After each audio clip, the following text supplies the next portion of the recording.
You wanted the best. You've got the best podcast. The hottest podcast in the world. The Chris Voss Show, the preeminent podcast with guests so smart you may experience serious brain bleed. The CEOs, authors, thought leaders, visionaries, and motivators.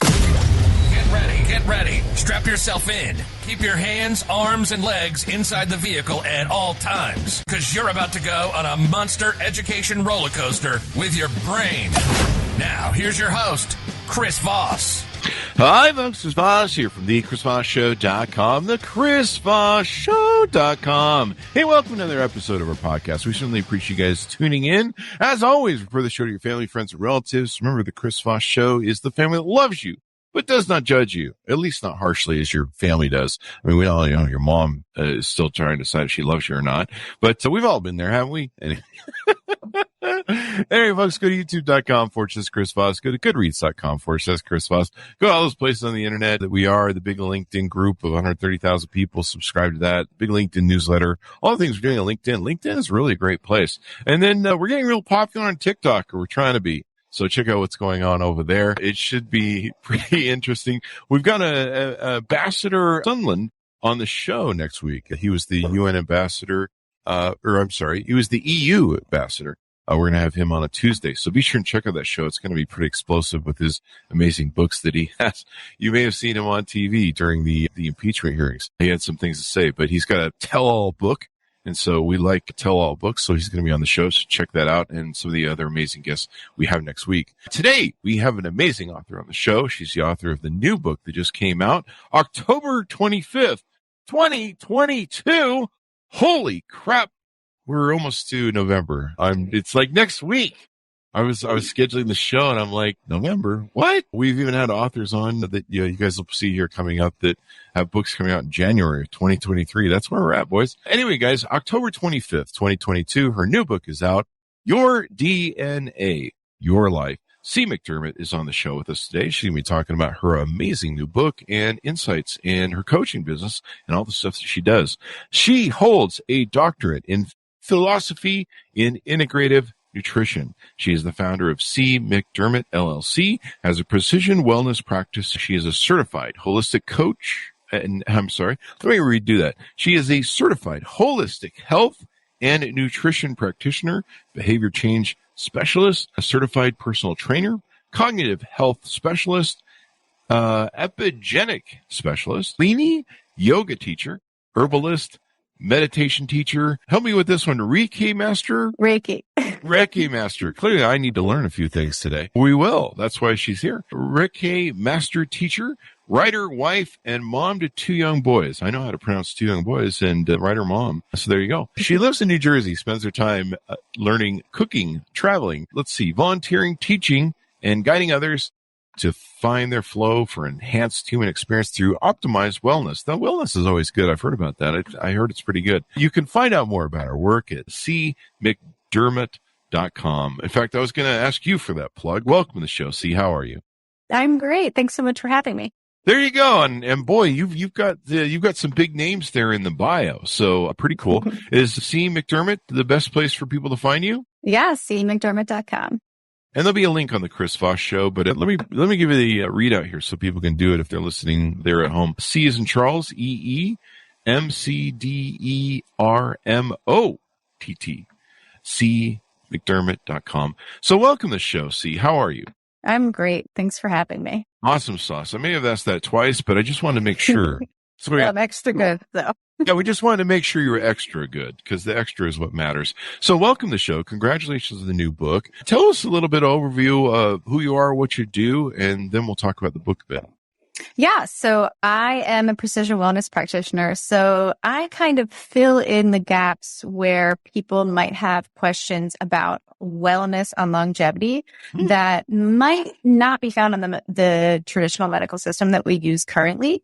So I really take a look into people's genetics and look at underlying predispositions to prevent any dis-ease in the body and to promote optimal living. So we look at things like sleep, nutrition, micronutrients, cellular health, athletics. I train people as a personal trainer sometimes, and sometimes I just teach meditation. So I kind of do a lot of different things, but I like to have a really holistic approach to all things wellness.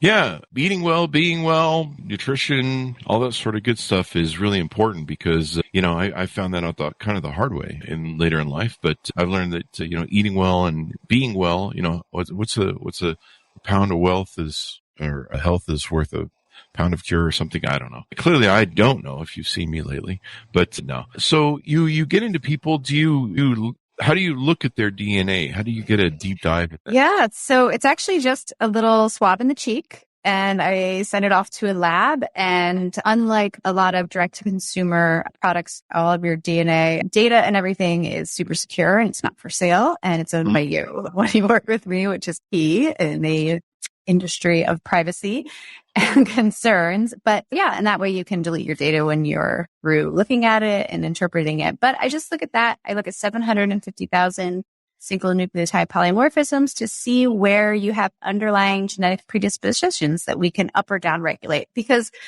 your genetics are really not your destiny, as we kind of previously thought. We now know that the majority of disease and really pretty much anything to do with aging or any really discomfort in the body overall is really, we're able to control that with our lifestyle factors. So with proper sleep, proper nutrition, but sometimes there are discrepancies based on your genetics. So for instance, there's certain genetics that you should avoid certain types of fat, or that you should enjoy certain types of fat and less of others. There's some genetics that work better on a super early bird, waking at 5 a.m. And there's some genetics that are better waking up at 8 a.m. And we're able to look at those things. And when you live within those parameters, those genetics really kind of up and down regulate. I like to think of it like a dimmer switch. So if you have, like, say you had a genetic predisposition for insulin resistance, if you have the right lifestyle factors, it's really never going to be upregulated. It's never going to turn it all the way up, turning it into insulin resistance. It may never express, but you just have to live the right kind of lifestyle in line with those genetics. So we're just learning so much about this space. It's actually been around for, about 20 years, but really hitting the mainstream much more now. And you'll see a lot of new faces in the space. So there's definitely a lot of testing out there, but I have a clinical grade test. So there's a lot deeper dive, and I base it more on clinical research and really actual outcomes and less correlation. So there's just a lot more data these days.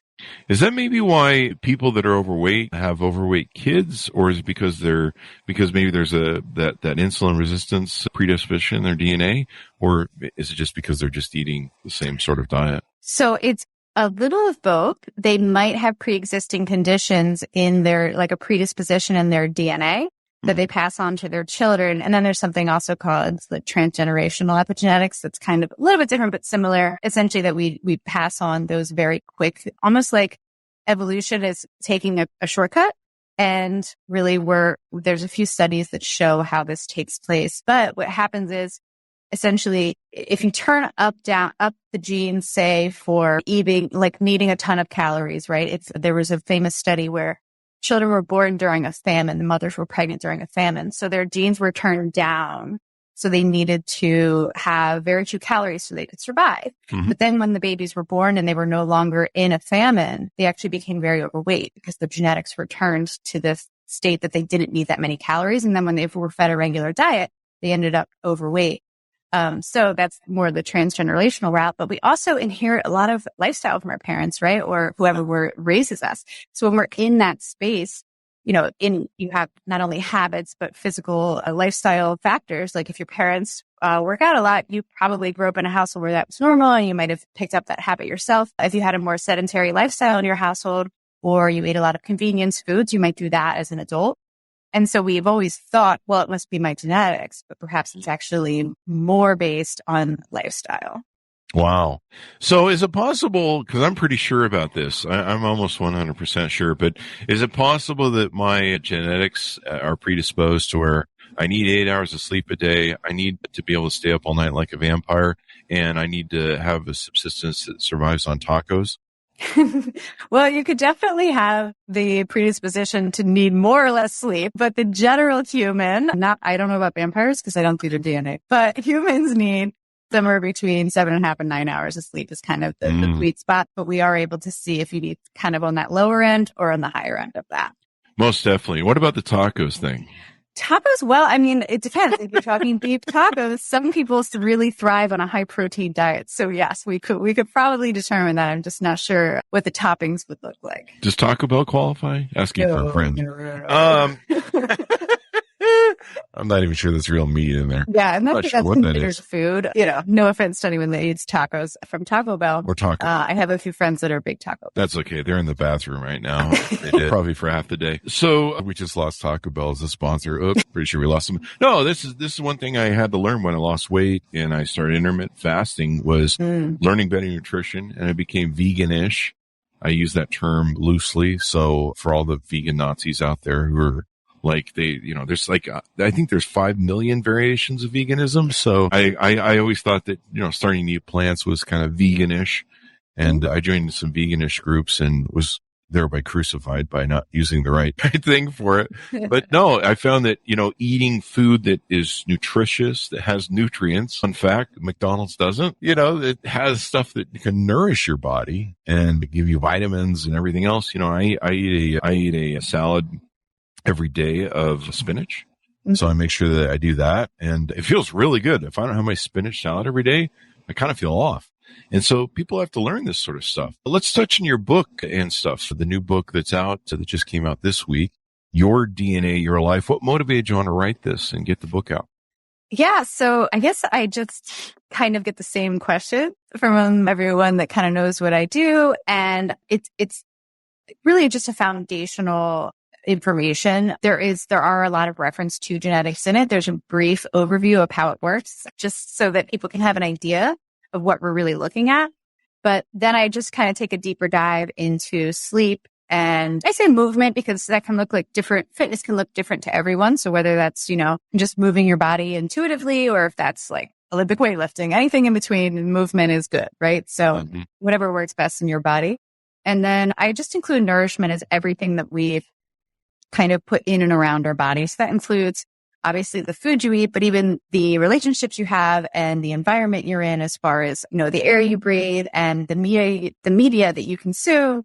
And, maybe that's spending a lot of time on TikTok or, whatever it may be, as long as you get some positive aspect of it. Right. And then I do have a focus on cognitive health, and that really just has to do with longevity, really being able to keep our brain power as we age. Living to 100 is not super worthwhile, in my opinion, unless you can think and move and feel and, enjoy life. Right. So I like to have a focus on cognitive health, which we now know is so dependent on nutrition and environment. And then, of course, kind of probably one of the main things people would be interested in is stress and mindset. So the way that we look at stress, the way we relate to stress, and then the way that our body reacts and cortisol production and response is very interesting in genetics. And then I include a section about spiritual health because, as many people know, anybody that has any sort of spiritual health or spiritual connection, whatever that may look like, whether it's religion or not, all of these people seem to have better outcomes in health. And it's nice to have some sort of community basis there. So each chapter comes up with a few ideas that you can choose where you can add or subtract some things from life just to feel a little more. There you go. You're not stuck with your genetics. You're not stuck with your GNA or your GNA. What the hell? Genetics. Yeah, I just formed a new definition. It's called genetics NA. I don't even know what DNA stands for, but it must be science, clearly. But no, I like how you have the whole well-rounded thing of life balance. I've had to learn these things the hard way. It used to be for 20 years, I used vodka to put me to sleep at night. And I thought that made me sleep better. And probably a few things other better, staying up late at night, working longer into the hours on, being an entrepreneur, you're always working. And so it ended up being like a work juice for me where I'm like, I still need to finish a couple things and do the books or whatever for the business or some sales marketing stuff. And I'm like, oh, I'll drink some. And then, for some reason, that's just like a fuel for me. But that wasn't ever good. I think we had 8 Sleep send us the big 8 Sleep bed. that we've got that we're reviewing right now, and learning to sleep 8 hours, getting myself to sleep 8 hours, and then seeing the patterns that it does, through the night, the depth of my sleep, how well it sleeps. And it's a pretty cool bed too, because it learns your patterns and learns what temperatures work for you.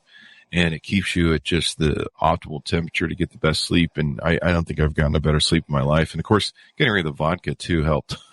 Yeah. Yeah. A lot of people think, I can have coffee right before bed and go right to sleep, or, I just have like a glass of wine or something, which nothing wrong with that necessarily. But if that's something you're using to get sleep, it's probably not really helping. It just might feel like that, but you really do need those different cycles of sleep within the night, and deep sleep is so important. Now we have so many tracking devices.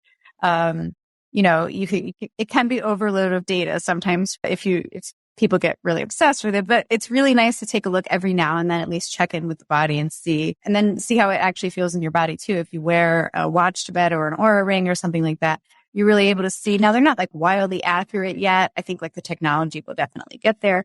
But for right now, it's interesting to take a look and see, like, maybe there are some habits you can do, like wear some blue light glasses during the afternoon and evening hours, avoid extra screen time for, in the book, I suggest starting with just an hour before bed. And then as you progress, do it 75 minutes, then 90 minutes, and then really take it up to 2 hours. Maybe cut out the Netflix binging at night and just get in bed a little earlier, get a little extra sleep. Because there's even some people that have genetics based, making them have excessive sleep movement or more sleep disruption, which means you just need a little more time in bed to get to the deep sleep that you need. So there's a lot you can look at with genetics, and that really people wouldn't have any insight into. So at least we can kind of calibrate sleep a little bit more. And it's so foundational. It's why it's like the first chapter in my book. It's just really every living thing needs sleep, right? So definitely. I've learned that's so important, especially the older I've gotten. I mean, if I don't get my 8 hours sleep, that people are in risk of their lives around me. Sometimes I can get by at 4 hours sleep, but I've got to have another 4 in the afternoon. And I've got it. And it's funny, that second 4 will always be the deep REM sleep where you drool on half the pillow and you have the crazy mushroom type dreams where you're like, ooh, what the hell is going on there? And those dreams, those deep things, man, if I sleep for 8 hours now straight and I get that deep sleep where I have those crazy dreams that sometimes I hate, like one of my recent the dreams I always hate is where I can't find my dogs and I'm searching for I have 2 Siberian Huskies, and when they escape, it's a nightmare and you worry about it.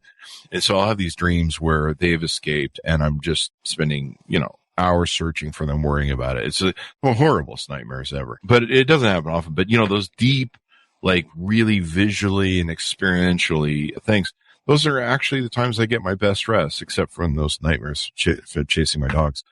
But I usually don't wake up too happy, but I am rested when it happens. But yeah, I've learned so much of this stuff. I've lost weight. I've lost 75 pounds twice over since 2016. I've learned that nutrition is good. I quit drinking just because I got tired of how I felt. I started really listening to my body, listening to, I started noticing that if, a couple hours, on a Friday or something, drinking some booze and, getting that little buzz on and stuff, I would feel that for 3 days of the dehydration, the water gain, all the stuff that would go on with it. In fact, I lose like 1 to 2 pounds if I actually go up 1 or 2 pounds if I only get 4 hours of sleep. And then I want to get that second 4 hours of sleep, a nap in the afternoon, I'll lose like 2 to 3 pounds. It's like insane. Yeah, sleep has a lot to do with body weight and metabolism in general. Another thing you can do to help have better sleep at night is really to get some morning sunlight. That's what helps your body really produce melatonin. And it kind of starts in the morning. So that morning sunlight exposure, not only do you get exposure to vitamin D synthesis, but you also get just a little melatonin production. And then, if you do have caffeine in the morning, another little tip is just wait from waking about 90 minutes usually before having any caffeine, if you have coffee or tea or whatever it may be, because your cortisol is already high when you wake up. So to add more kind of, that's the stress hormones. So to add more to it is not really necessary. And it can kind of like spike the cortisol further. So if you give it about 90 minutes and have your coffee, it's a little bit better for the adrenals. Really? Yeah. Huh. What if you're someone who wakes up and they're a bear for 2 hours in the morning? My girlfriends have always said I'm a bear. And there's lots of murdering that might take place if I don't get my coffee. Well, I would suggest meditation upon waking. If that doesn't fit into your lifestyle, then I guess some time outside. The judge says I can't do any more murdering. Got that ankle bracelet. No, I'm just kidding. That's a joke, people. Don't do murdering. But I have heard, we've had doctors on the show that you're right. There's a thing about starting your Arcadia rhythms? Is that what it's called? Circadian rhythm, yeah. Yeah. See, clearly I'm not a doctor. But I play one on TV. No, I'm just kidding. So they said what you should do is go out. So there's a lot of people say this. You should go out in the morning, have your coffee out in the sun, sit out there and start your circadian cycle. Or what's circadian cycle. And this is why we bring professionals like you on the show, and I'm just the dummy who hosts. But no, that's brilliant. I don't know, maybe I should try meditation in the morning, and maybe it would lead to less murdering. That's usually the outcome. 'Cause I'm a bear. I'm like a bear. Like, I've had girlfriends that the moment they wake up, they're like birds. They leap out of bed the moment they achieve, I don't know, consciousness or being awake. They leap out of bed and they're just buzzing around the house. And that's usually when I'm considering the murdering. Well, I'm wondering if you have a later circadian rhythm too. Maybe you're waking up too early or going to bed too early or late. So you could always check your circadian rhythm with your genetics and see what your predisposition is. I've always been kind of a night person, and it doesn't help that I lived in Vegas for 20 years. And when it's really hot during the day, you kind of become a night person, especially if you're like me, where you can do whatever you want. You know, I've been an entrepreneur since I was 18, and I think I've worked at home since I was 2004. So being able to do whatever you want at any hours, and you do your business on the internet, I've always been able to kind of hold my own hours. And with Vegas being a 24-hour city, you almost become like a vampire especially if you're single, you almost become like a vampire. And so you shop at night, you do everything at night, you go out and do everything at night because it's 150 billion degrees during the day. You know, it's like when you live in Vegas, you go to the store, it's like 10 o'clock at night because it's finally cooled down a little bit. You know, everyone's at the store and you're just, you're doing your grocery shopping, but it's still 107. It's just not. Yeah, pretty much. Yeah. At least when you get back to the car, it's not, completely on fire from the sun and so all that good stuff. But no, maybe that's my problem. I stay up too late, and I've always felt like I'm a night person. I don't know. I have more energy at night. I'm like, I just turn on, and I just have always, maybe I'm a moon baby. Does the moon have anything to do with my genetics and DNA and stuff? The moon, not that I'm aware of. Maybe.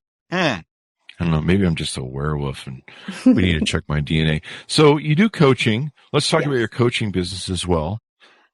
Yeah. So when I look at, as I mentioned, the genetic predispositions, I also look at your epigenetic, like the expression of your genetics. So that would be through methylation testing. So, and then I often look at labs and everything just to see where people are kind of starting from. And then I like to support people in their wellness journey in any way I can, which usually involves some sort of stress management techniques, HRV training, breath work, and some breath training. And then, of course, any kind of fitness related training. And yeah, we really just like to go through usually about a 6-month journey together and really help people hit those goals, and just people really just to feel better in their bodies, more alive, and kind of optimizing, as I mentioned, the human experience. Because just waking up each day and kind of feeling like you're stuck on that hamster wheel, it's kind of a low standard. So I really like every client that I work with to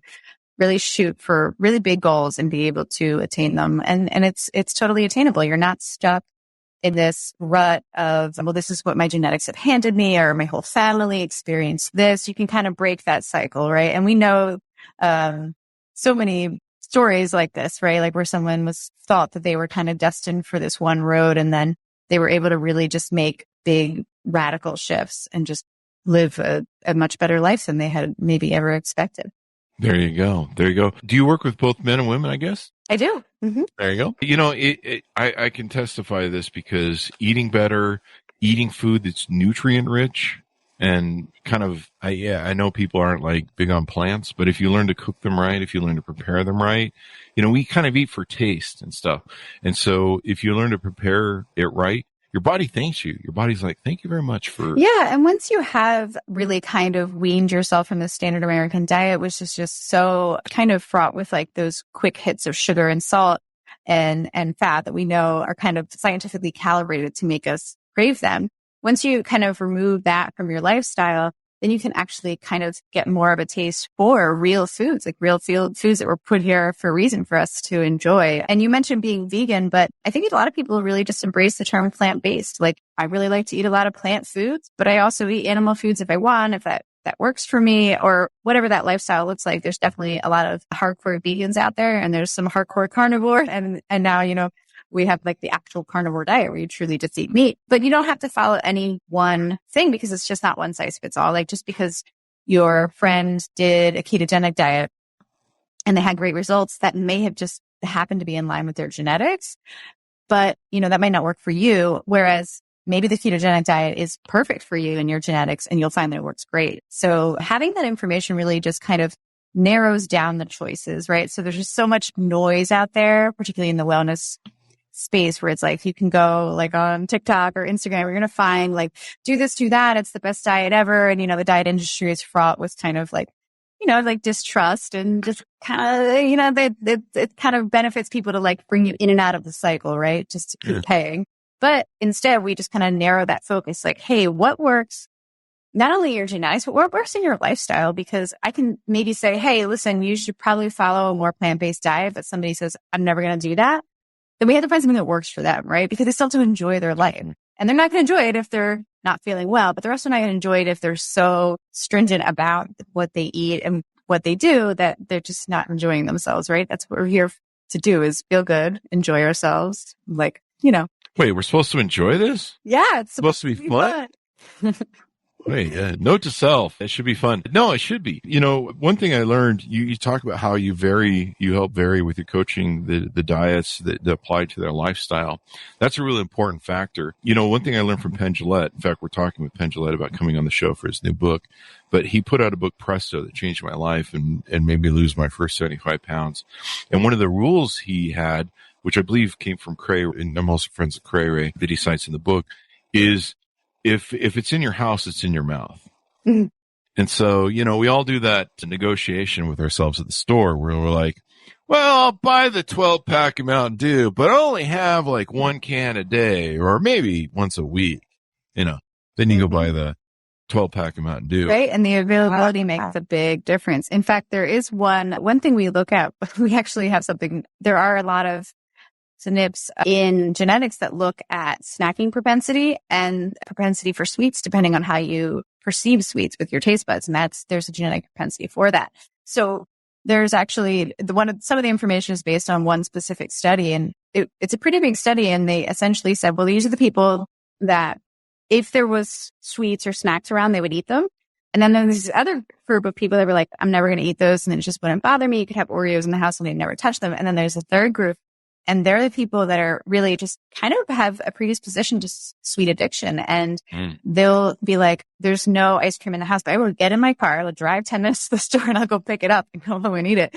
So they will like delay the gratification for a full hour just to have that gratification because they just have that predisposition in their genetics. But it's something we can work with, because if we know that, then we can just say to ourselves, we can have clients work with that information. And it's just kind of more helpful to know like a little bit of insight. It's, I always say it's like a genetic blueprint, right? So It's not set in stone. Of course, these things can change throughout your lifestyle. It's just like where you're predisposed to something. So I like to work with clients very deeply and say like, how is this expressed in your life? Was there a time where you were that person that got in the car and drove to the store? Has that changed?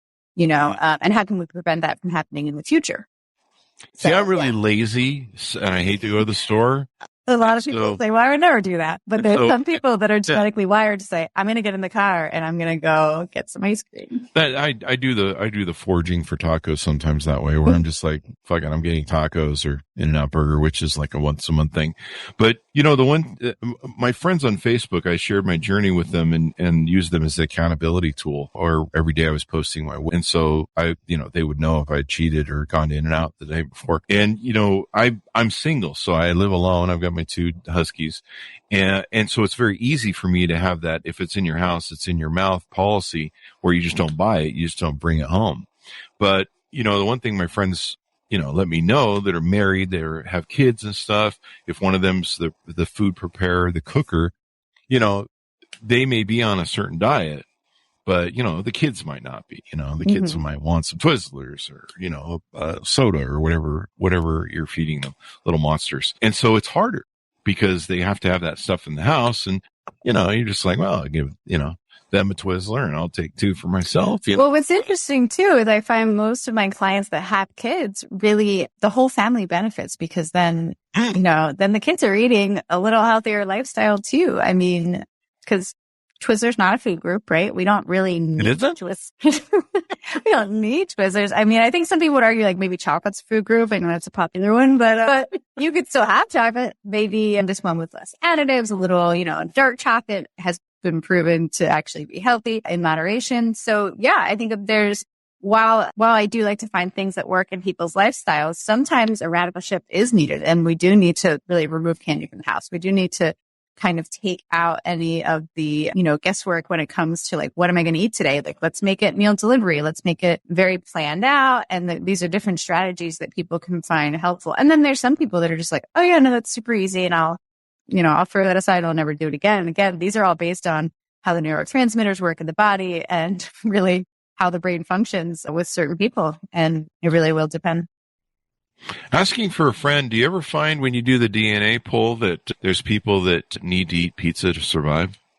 Does that ever happen? I haven't seen that. No, there's no pizza gene that I'm aware of. Although there's still time though, right? Although I think there's maybe, we do look at some like dopamine and serotonin neurotransmitters, which I think might, be reacted by things like quick hits of carbohydrates like pizza. So technically, I think there is a bit of a pizza gene. I'm sure pepperoni's in my DNA. I love pepperoni. I'm one of those people that I can just get one of those pepperoni sticks and eat it. When I was growing up as a kid, there was an Italian deli near us back in the 70s when, they're real delis. And I learned to get a penchant for pepperoni. It is so good. I could live on pepperoni, I'm pretty sure, but it's probably not healthy. Steven sends us a question from LinkedIn. Thanks, Steven. How come we have fast with food? It's a little weirdly written, but I think what he means is how can we have to fast with food? We have fast with other things, but we don't have fast sleep. Maybe it's a hard rule on 8 hours a night. I'm not sure how to interpret that, but how can we have fast with food? Like fast food? Like we eat? I'm not sure. Maybe I don't know if he's asking if you have to fast with food. Why do we have to fast? If he's talking about fasting, yeah, there's definitely benefits to fasting. And it doesn't necessarily have to be like 24 hours, 36 hours fasting, of course. Right. Really, most people particularly in the United States, we have a very small window where we're not eating. So the average person really we will literally eat in like a 16, 18 hour window. It's like, when are you sleeping? So people will eat right before they go to bed and right before they wake up, which is really probably for most people's caloric needs, it's probably more based on habit, right? It's probably unlikely that we need to eat that many times in the day to get all of our calories. And the idea that we used to have in the very flawed science or however this got started, I swear if I ever find out, I would love to know who came up with the original eat every 3 hours to keep your blood sugar regulated, which is actually like the worst thing you can do for your blood sugar. It was Pillsbury which we now know. Right. I'm wondering who's really behind it, honestly. Maybe somebody can dig into that for us and let us know. But yeah, it's really great if you can have about a 12-hour window where your body gets a rest from digestion. And we know this is much healthier for the body. And then there's a lot of people that do more time-restricted eating. I don't recommend that for anyone that has any disordered eating or a past of disordered eating, but for the average individual looking to really work on cellular health and digestive health, something a little longer, 14 hours, 16 hours in between eating. So you just eat in a smaller window. It doesn't mean you skip meals per se. Some people just like skip breakfast and that might be fine. They might still get enough calories and they might get all the nutrients they need. They still might get the right amount of protein and carbohydrates and fats and everything. But some people just end up eating, at 9 a.m. and then again at noon and again at, 4, 5 o'clock. That's it. That's all you need to do. And you're really just giving your digestion just a pretty big rest, which is really great. And I mean, there's so many signaling pathways that are opened, and, you're getting rid of old cells and you're regenerating cells at a healthy rate, not too fast and too slow. So there's so many, I mean, we could get really like deep into the science on it, but it's certainly just the main takeaway on fasting is anything around 12 hours is probably needed for the average individual. And then, 16 hours. And I know plenty of people that do a fast 1 day a month. That's 36 hours. Some people do 5 days once a year, and of course, something like that you want to do under the care of, a physician, or at least with some personal knowledge of exactly how that would react from your body. But yeah, I mean, just the daily, more or less fast of waking up and then eating right away might not be the best method we now know, as information changes, we should kind of like change our lifestyle, right? We kind of need to reel it in a little bit and look back to where we used to be, perhaps before the Industrial Revolution, where we all got up, went to work, and came home. And then, let's look back to how human beings were meant to live, right? Which is probably not eating every 3 hours for 18 hours a day. Yeah. I use a 23 1 hour fast where I eat for 23 hours and fast for an hour. I'm kidding. I don't do that. The 16-8 is what I try and achieve every day if I can. Yeah. That seems the most common. Yeah.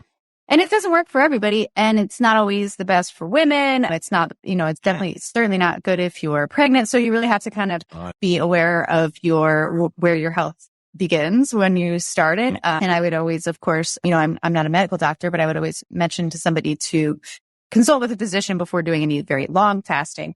But yeah, the 16 to 8 window is a pretty common one that seems to be, the most generous health outcomes.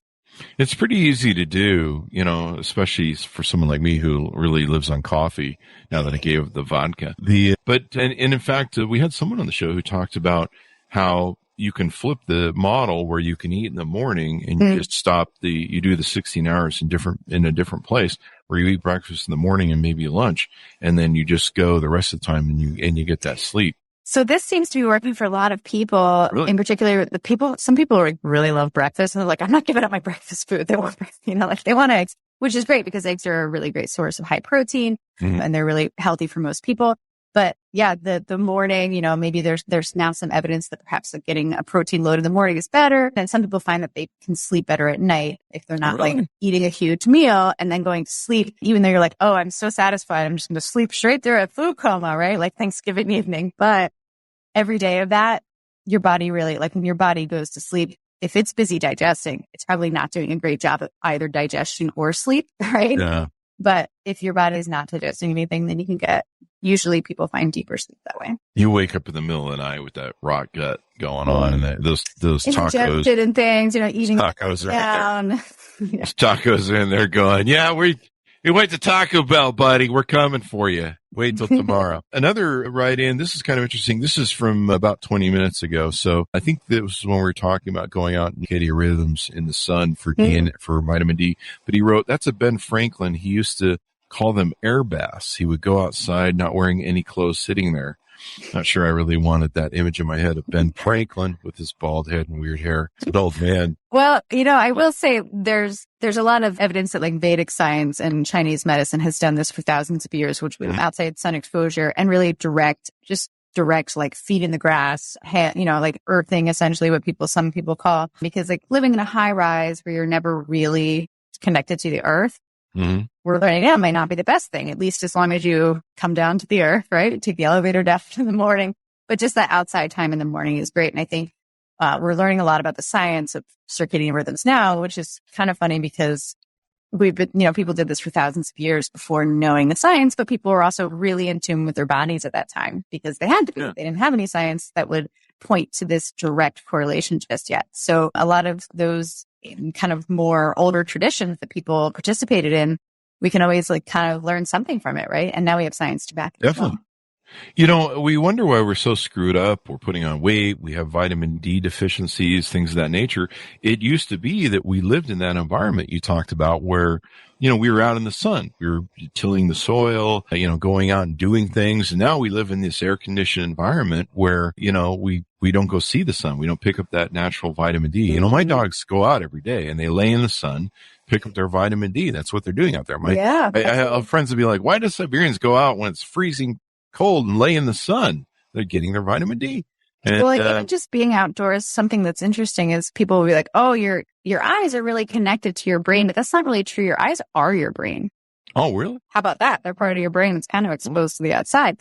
So you mentioned you work on the internet. I also work from home. I work on my computer the vast majority of the day. What's interesting is when you go outside and you have the farther vision where you're looking over horizon and you're looking farther away, it's building the muscles in your eyeballs, which is part of your brain, right? So if you're only looking, there's a real epidemic now of vision issues and really just not having any musculature behind the eyes where we're only looking, how far are you looking at your screen? 2 feet? We're never looking at the horizon anymore. And as you mentioned, we used to look at horizon all day. We were out farming. We were out, even before farming, we were out hunting and gathering.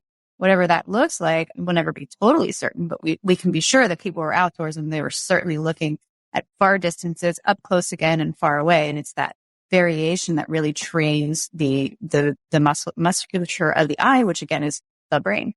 Yeah. I just got a message from my parole agent. He wanted to remind people that I had tried myself the going outside naked part for vitamin D. And he says, Chris Voss, remind him that you needed a fence to do that. That's where the neighbor complained. Yeah. I mean, like, you're a suburban area. Maybe like I think you just take your shoes off. It's totally fine. I think where you're living it's probably, but listen, if you live out in Nevada and you're not in the actual city there, you could, I'm sure there's plenty of people out in the desert hanging out. If you go out naked in your backyard, make sure that the neighbor's windows aren't up, eh? Yeah. And have a fence, be wise. That's good. That's why I used to have my jacuzzi inside my garage because we had the neighbors next to us that their whole wall of the house, the sidewall was just windows. And I'm like, I don't want people watching when I'm up to in my jacuzzi and hanging out. Jacuzzis are really fun too. I love jacuzzis. They used to be really good for relaxing. I'm not sure if they're totally healthy for you though, because there's a lot of bromine, chlorine. Well, the chlorine is probably not the best. I know a lot of people prefer like the saltwater swimming pool nowadays. Although, maybe you could make it into a cold plunge pool instead. And just put ice water in it. And, the cold plunge is very popular right now, but also very, very good for you. I saw somebody doing that and they bought they sell the tubs now.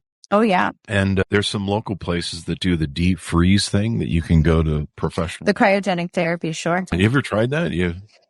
I have. And it's actually, there are some genetics that will let you know whether it's helpful for you. And there's some genetics that it really correlates to a increased metabolism and mitochondrial support. When I used to eat a lot and eat badly, I would hold open the freezer and just sit there and look at it, try and figure out what to eat. Well, if you can't do a cold plunge, you could always do, one of the things that I recommend to people that want to do cold thermogenesis, but maybe don't have the time or resources to do cryotherapy or don't have a place near them because it's kind of rare. You can really just take a regular shower and the last minute, 2 minutes, 3 minutes, you work your way up. You start with 30 seconds, really cold water. There you go. Make a difference. Yeah.